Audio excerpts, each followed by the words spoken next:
No todo es un panorama oscuro, pues esta crisis ha despertado el ingenio de todas las personas, el instinto de cooperación, la chispa del emprendimiento. Ha sido como un empujón para la humanidad, forzándonos de forma irónica a depender aún más de la tecnología, mostrándonos nuevas formas de aprender, de ejercer y de enseñar. Hemos aprendido lo que realmente es esencial para nuestras vidas, como por ejemplo los alimentos, la importancia del sector agrícola y a su vez cuán poco explotado se encuentra, al menos en Colombia. Es un sector fundamental con muchísimo potencial, pero que se encuentra poco desarrollado, pues los campesinos no tienen las facilidades ni garantías para labrar la tierra y vivir de ella dignamente. Sin embargo, muchas empresas han puesto sus miradas en ese sector, dándose cuenta del potencial y la alta rentabilidad, por lo que se ha tratado de tecnificar el campo e impartir más conocimientos a los campesinos. Con ello se ha logrado industrializar un poco ese sector, se ha estandarizado el producto final y se ha logrado abrir un espacio bastante importante en el mercado internacional, forjando un reconocimiento para Colombia por sus tierras fértiles, variedad de climas y cosechas y lo mejor de todo, durante todo el año.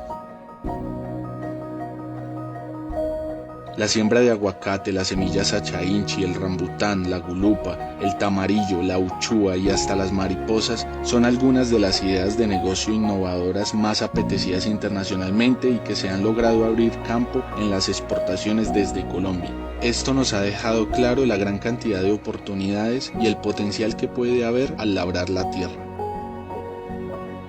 Otros sectores también han evolucionado y adaptado sus negocios a esta nueva forma de vida, y aunque no son inventos o ideas nuevas, sí han logrado fortalecerse bastante, como las empresas de pago electrónico, que demostraron ser una solución eficaz para las necesidades de las grandes, medianas y pequeñas compañías, siendo la forma de pago más eficiente para el comercio electrónico. Otra de las áreas que ha tomado una fuerza extraordinaria, ya que es la forma de comprar y vender productos, bienes y servicios con mejor acogida tanto para las personas del común como para las compañías de todos los tamaños y sectores.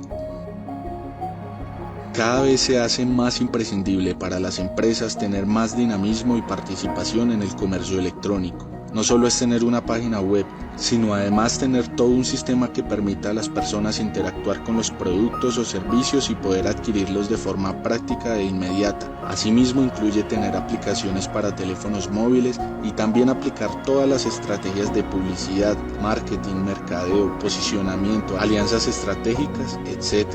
en todas estas plataformas digitales. Tanto es la importancia de las plataformas digitales que actualmente es a través de estas la forma más óptima en que se comercia, se estudia, se trabaja, se informa, etc. Muchas empresas ya no necesitan gastar en una oficina física o en un espacio para sus empleados. El teletrabajo o home office ha demostrado otras formas de trabajo desde casa eficientes con metodología de minimetas, funciones o tareas específicas para los empleados, las cuales pueden cumplir con mayor comodidad y libertad. Por lo tanto, el fortalecimiento se lo llevan empresas dedicadas al entretenimiento en casa, a la solución para el trabajo remoto, las plataformas de pagos, el comercio electrónico, el sector alimentos, el sector farmacéutico, entre otros. Pero algo destacable es que esta crisis empezó a abrir más las fronteras comerciales entre los países. En Colombia se dispararon las oportunidades en el comercio exterior, tanto así que el país no da abasto a las necesidades de mercado internacional. Por ende, es una oportunidad para las empresas de empezar a forjar o de fortalecer su mercado internacionalmente y ver la crisis como una oportunidad de crecimiento, fortalecimiento y evolución.